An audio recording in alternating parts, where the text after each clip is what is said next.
Hello, everyone, and welcome back to another episode of Morgan's Pop Talks, breaking down the latest in reality TV and pop culture. Would you know that this time next week, your girl will be on the beaches of Florida trying to get married? Well, not trying. We will be getting married.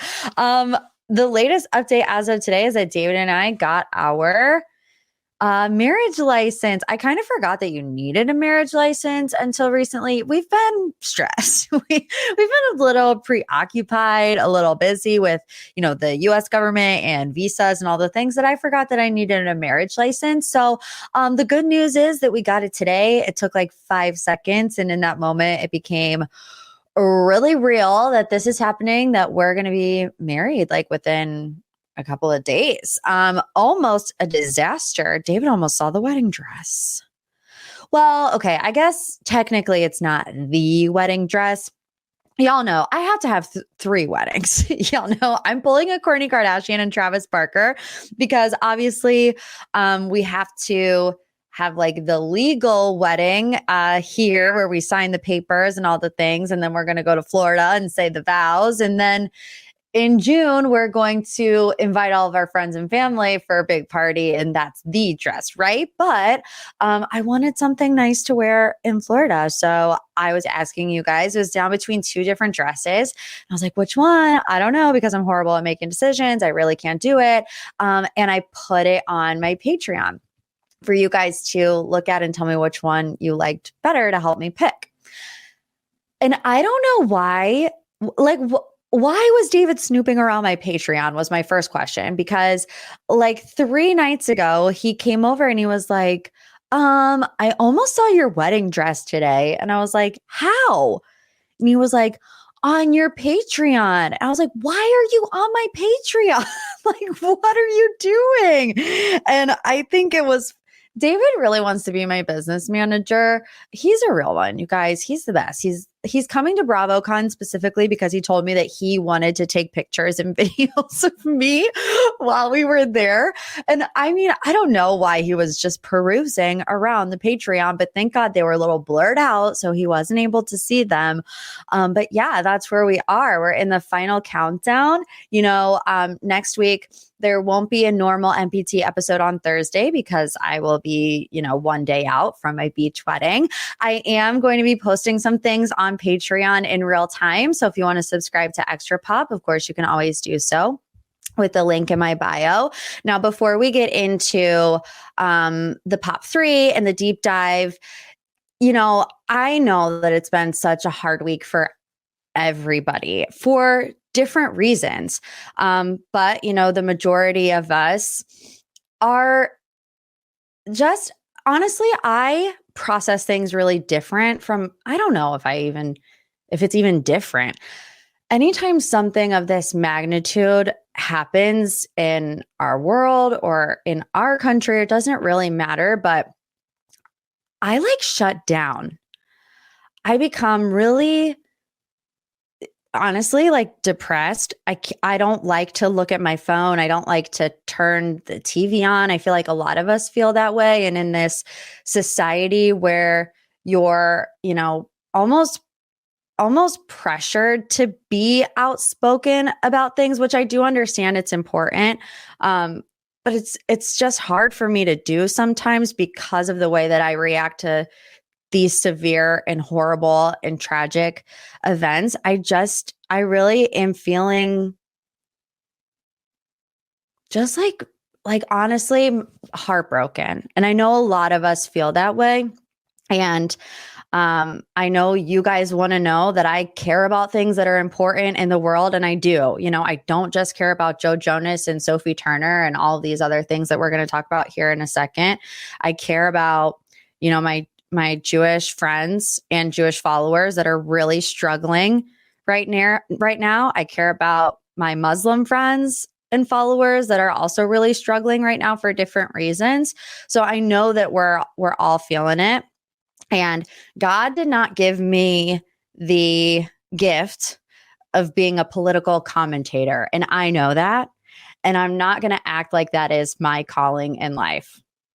I think that God did give me a gift of being able to entertain and connect and form meaningful connections and relationships, whether it be in an Instagram DM or, you listening to this podcast right now.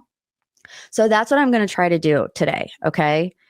And it might be easier said than done because we're all distracted. I personally am all over the place with it, but I'm just going to try my best. And hopefully you give me some grace with that because after all, I'm only human. But I just want to let you know that if you're struggling, you're not alone. And I say it and I mean it. I love you like a sis. Okay. Let's go ahead and get into it. Pop 3. Let's start with Joe Jonas and Sophie Turner. Joe Jonas and Sophie Turner have agreed to a custody agreement. So according to the Daily Mail, they will each get 2 weeks at a time with their daughters. Joe can take them on tour. Sophie can take them back to the UK for Christmas. A rep told Page Six, after a productive and successful mediation, we have agreed that the children will spend time equally in loving homes in both the US and the UK. We look forward to being great co-parents. Now, this agreement came just 4 days into mediation, with the divorce expected to speed up once custody is finalized. But does anybody else? I have whiplash from Joe Jonas and Sophie Turner and this saga. I mean, don't get me wrong. I'm so glad that they can get things resolved quickly and amicably and move on and be the best parents to their daughters. But it's like, who on Joe's team got fired?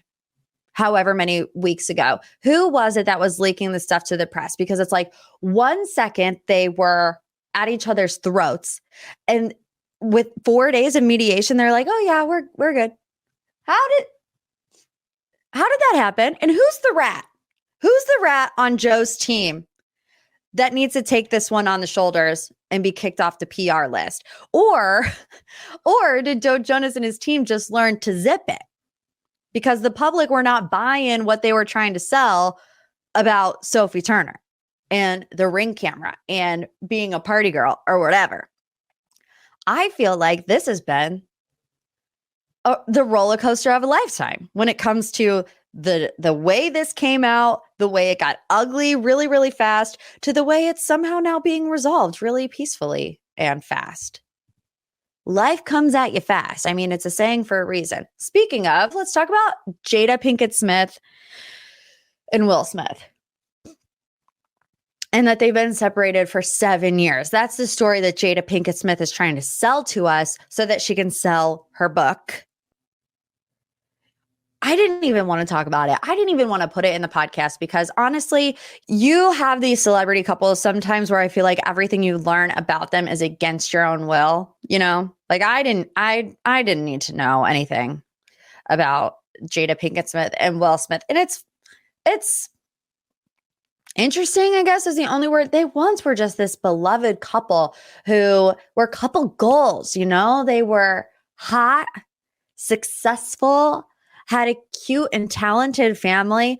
And now I feel like every time I see a headline coming from either of these two, I'm like, oh, here we go again. Like, what are they about to tell us now? And this one, a bombshell. So Jada is doing the sit-down interview with Hurrdat on Friday on NBC. So obviously they put out this little teaser. And the snippet that came out from it says, in 2016, they decided to live separate lives.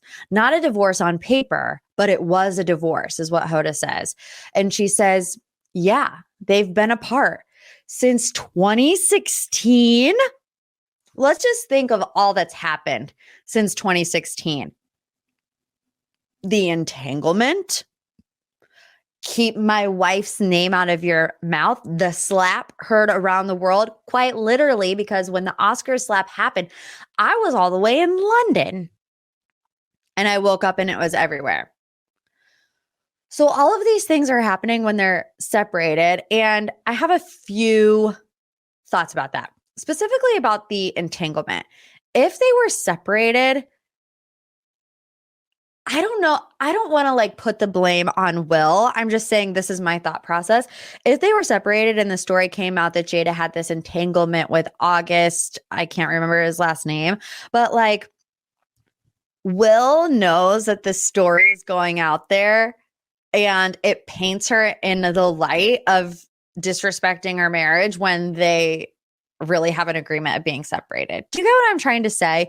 Like, it's almost like I want to say he didn't protect her. I don't really know that he needed to, but it's just interesting that they let that story run wild. It never said anything about being separated because it completely changes the narrative. Now, my personal opinion is that even a separation, I don't feel like people should be dating other people, but I'm kind of old school in that way. I believe vows are meaningful and you shouldn't be seeing somebody unless you're divorced. That's just my old school opinion. I know, right? But also the slap. I don't know if it's a good thing or a bad thing, right? That Will Smith got that angry at Chris Rock for making a joke at Jada's expense. Do I think the joke was in bad taste? I think probably you could say that. I think the majority of comedians have jokes that are in bad taste, but sometimes you just roll with the punches. Literally and figuratively, I guess, in this sense. But it's like, if they're separated and he still has this much like love and respect for her to go on stage and slap somebody, that's crazy. I don't know what to think. I feel like I'm all over the place with what I'm trying to say because I truly don't know what to think. And in this little snippet, she says that she wasn't ready to tell anybody that they were separated, which to an extent I understand, but 7 years? You're not ready for 7 years?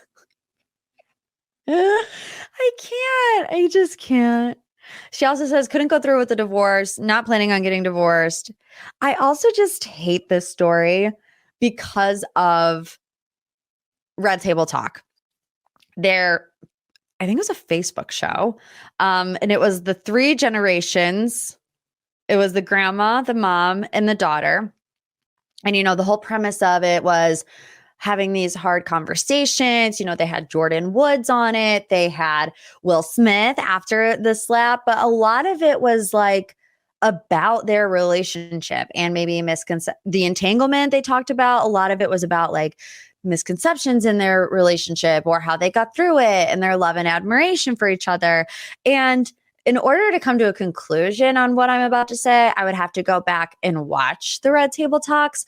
But I think in this scenario, like, what is the line with them between saving face and lying?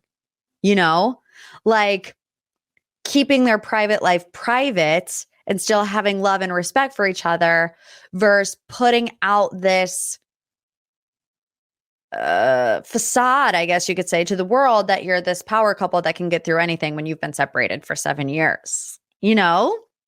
I don't know. Her book comes out on October 17th, which also is just like, I mean, I get it because when you're trying to sell a book about your life, you have to be a bit opportunistic, but it just does feel like that opportunistic to me. Let's move on to a little Sandoval update. Tom Sandoval was seen dancing with a mystery woman in a Nashville bar. Look, he's single. He's trying to be out there. My thing is like, who are these women that want to get involved with Tom Sandoval? He was at Dierks Bentley's Whiskey Row in Nashville earlier this week, seen dancing with a brunette. And according to TMZ, the brunette was hesitant at first, but the two became more involved as the night went on. Witnesses for TMZ mentioned the two eventually left the bar together, although their destination remains unconfirmed. And meanwhile, Raquel Leviss on her Instagram story this week selling stuff that reminds her of Tom Sandoval. So she went on her Instagram story saying that she would be selling some things that were triggering to her. She was cleaning out her closet. Some of those things include the Tom Tom sweatshirt, the lightning bolt necklace. She said, I'm currently in the process of letting go of the things that no longer serve me anymore. And as I'm cleaning out my closet, I have found a few items that are a little bit triggering. Added that she no longer wanted to see them. She said that she's creating a fundraiser. All the proceeds will go to the National Alliance of Mental Illness because she posted this on World Mental Health Day. The high bid on eBay is currently over $2,000, I believe, for the necklace. Who is doing it? Who is buying the lightning bolt necklace for $2,000? I would not want that bad juju around me. I also thought that the Tom Tom sweatshirt was given to Andy Cohen. Was it not? Was there more than one Tom Tom sweatshirt? Was she making the Tom Tom sweatshirts herself while they were having this 7-month-long affair? Who knows? Who knows? But God bless him. Okay, let's do the deep dive. Every single week on my Instagram at Morgan P Talks, I open up the deep dive submissions to you. What do you want to talk more about this week? It comes from our girl, Maggie. Hey Morgan, this is Maggie from Charlotte, North Carolina. For the deep dive this week, I need you to talk about the latest Love is Blind drop. There's so much to unpack. Would love to get your thoughts on the last 2 episodes. Love you like a sis. Thank you, Maggie. Love you like a sis. You know, I have conflicting thoughts about this season of Love is Blind. It is a hot mess. Truly. Like, out of the 5 seasons, it's probably the messiest season, but I love mess. So who am I to say that I wouldn't watch it? Because I would watch it. But these last 2 episodes, episode 8 and 9, were definitely the messiest. And it all starts with this cast meetup that created a lot of arguments, a lot of fights, arguments from people that we haven't even seen before. It's like, who is this woman? And why is she yelling at Uche? We'll get to that. But the first argument is between Lydia, Uche, and Milton. It's mostly between Uche and Lydia. Uche is accusing Lydia of stalking him onto the show. And then Uche is also trying to warn Milton about, potential red flags in their history. Milton, for being the youngest person featured on Love is Blind, is by far the most mature out of the whole entire bunch. I mean, you even have Izzy and Stacy fighting like 9th graders. What's wrong with your face? And then you have Milton, who's like, this isn't the Pythagorean theorem. This is like multi-dimensional calculus. We're all on different directional planes. What can Uche say to that? There's no argument against that. Milton wins the argument every time when he says we're all on multi-dimensional planes. And then he's like, yeah, dude, I'll text you in the group chat, bro. It's all good. It's all good. I was like, what just happened? You have on one side of the room, you have Lydia screaming, Milton, Milton, Milton, Milton, Milton. And then you have Milton like, all right, bro. Yeah, I'll text you in the group chat. See you later. And in that moment, I became a Milton stan. Milton for president of Love is Blind. Milton for host of Love is Blind. Can we be really honest, though? Because while Uche is unlikable, yes, I said it before, he's extremely condescending. The things he has to say about Lydia is alarming. And I'm just confused on why everybody is acting like it's not alarming. Like her taking a picture outside of his house, that's alarming. Saying, I see you. The fact that there is a possibility that she knew that he was going on the show and then went on the show, like that also is alarming. But the ladies are just like, no, she was nice to Aaliyah. So it's not a red flag. It's still a red flag. I think where Uche loses it with the viewers and with Izzy is their approach, because they are perceived to be belittling to the women around them. So even if their argument has valid points, the way that they approach the argument makes them lose it every single time because nobody's listening to you because you're demeaning and condescending. So change the approach, Uche, and you might have some better luck. And like I said, then you have Miriam, who's just flying off the rails, off the handles. And I don't even know who this person is. It's like that Keke Palmer gif who's like, I don't know who this man is. That's how I feel about Miriam. And honestly, I feel like Miriam was the one in the very first episode where nobody knew like where she worked, where she lived, what she did.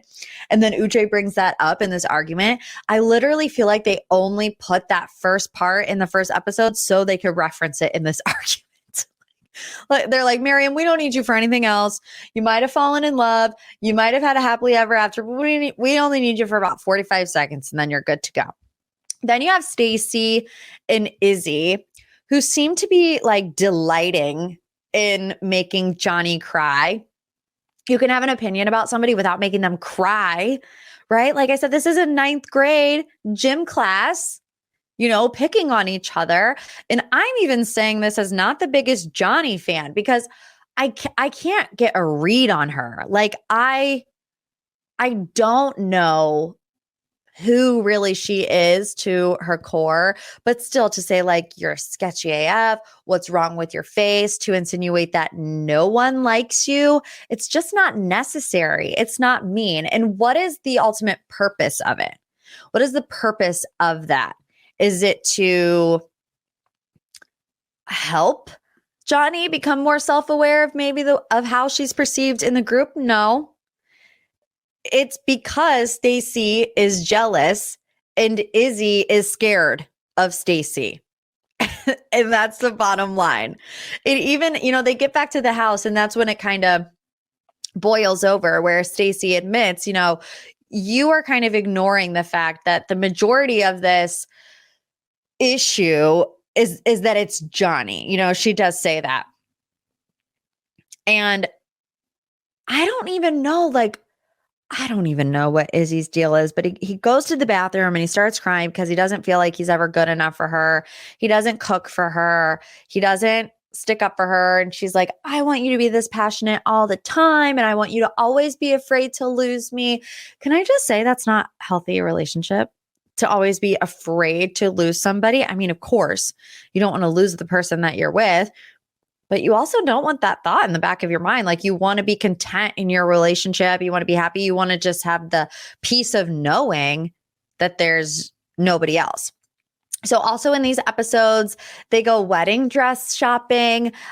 Can I just say I'm glad that the Love is Blind producers or whoever are taking these girls shopping, they've upgraded the dresses. I could not get down with the dresses the past 4 seasons. They all looked exactly the same, honestly. So I'm glad we're kind of elevating the look a little bit. Renee is there. And she's in all white, and they try to make it seem like Renee is just one of Lydia's friends. Renee is actually a participant. She did get engaged to a guy named Carter. Their narrative was cut. I did a little digging on these two on the Patreon on Extra Pop if you want to learn more about their backstory. But I just like poor Renee. I've seen little blurbs of her saying that production told her that we cut you guys out because we know that your relationship was bad and toxic and we didn't want you to relive it. That's either them actually taking mental health seriously or it's like the biggest cop out in the world, like, oh, sorry, we don't have time for you, but we're going to make it seem like it's in your best interest that we don't show your story. But also, we meet the parents. Stacy meets Izzy's mom. Lydia meets Milton's family. Milton's mom is like prepared with all the questions. His sister hates it. Milton's sister hates it here. She's like, this is phony. This is fake. Why are you in my living room? And honestly, I can't say that I blame her. We have some other really core arguments come up between the couples in these episodes. Izzy and Stacy fighting about finances. And like I said, whether Izzy is living up to Stacy's expectations or not. There's this off-camera argument that they have about Izzy's credit and lack of communication. And I hate when this happens. I hate when they have fights off camera and we're left trying to put the pieces of the puzzle together, because the whole first 3 minutes of this fight between Stacy and Izzy, I'm like, did I miss something? I'm trying to rewind. I'm like, oh, I was scrolling on my phone during that point. What is going on here? But no, they just had the fight off camera and they didn't want to, fake it, I guess, recreate it. But it's about why Izzy doesn't have a credit card and that he has some debt. And he, as he says, debt. That yes, he does pronounce the B in debt, which is also a choice. But Stacy does not take that well. I mean, like Stacey's dad says, sometimes love wants to fly first class, and this guy doesn't even have a credit card because he has bad credit. To me, it's actually the biggest deal breaker for Stacey. It's tricky because you could view it as being materialistic. You could also just view it as being realistic, right? Like if you are used to a certain lifestyle, you're not just going to change your entire lifestyle to be with someone. At least I don't think so. You have to like complement each other. You have to meet each other where you are. And first class Stacey probably isn't going to want to marry Izzy who can't get a credit card, you know? Milton and Lydia also on different multi-dimensional Minecraft fields, as Milton said earlier, when it comes to emotion. So Milton, Lydia thinks that Milton comes off as like dismissive of Lydia's emotions because she is very emotional. He says like, you shouldn't get so worked up. You shouldn't get so emotional, and adopt his less emotional way of life. Adopt his, I'll text you in the group chat, bro, way of life. And Lydia, that's never going to happen. It's never going to happen. Do you know who you're engaged to? Do you see who you're engaged to? My dude, Milton. So what's next? Episode 10, the finale, comes out this week. We'll see if any of the couples say I do. I mean, do you even want me to do final predictions? Because ain't none of them get married. Ain't none of them getting married. Not one. I think Stacey will say no, and I think Milton will say no. And then we'll have the reunion, which they did announce it was coming out on Sunday the 15th on Netflix at 8 o'clock. Not a live reunion. Been there, done that, never doing it again. So at least we'll be able to watch it in peace. Okay. Last but certainly not least, another Love is Blind story. I do want to have a trigger warning because it is going to talk about sexual assault. There is a Love is Blind lawsuit right now that alleges sexual assault caught on video. So a former Love is Blind contestant, her name is Tran Dang, is suing the show, taking producers to court, alleging that fellow contestant Thomas Smith engaged in sexual assault. Although she raised her concerns with the producers, she says they were disregarded. So they got engaged on the show, but obviously they were not featured at all, not even in the pods. The lawsuit says that he incessantly groped her, exposed himself to her, and forcibly, repeatedly made sexual contact. Tran says that due to the show continuously filming, the incident might have been captured on camera. On top of this, she's suing for false imprisonment, claiming she was monitored around the clock and restricted in her movement. Seeking over $1 million in damages. The show's creator and the production companies involved dispute her claims.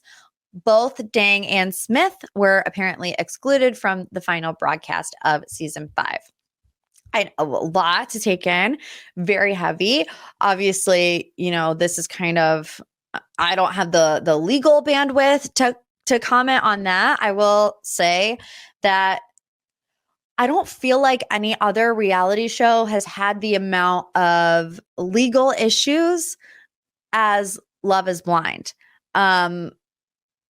And, obviously having never been on the show, having never sat down and had an in-depth conversation with somebody on the show, I can't tell you what does or does not go on behind the scenes. I think there's, I don't know. I mean, one lawsuit is like, okay. 2 lawsuits, you're like, okay. Multiple lawsuits, you're starting to think there's a problem here. Something, somewhere, somehow needs to be addressed.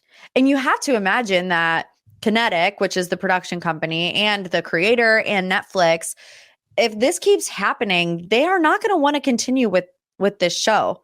The reputation will exceed the show. And people, will people turn it off? Who knows? It is like a monster of a show. I feel like everybody watches it. But just not a good look. I'm going to be following that story.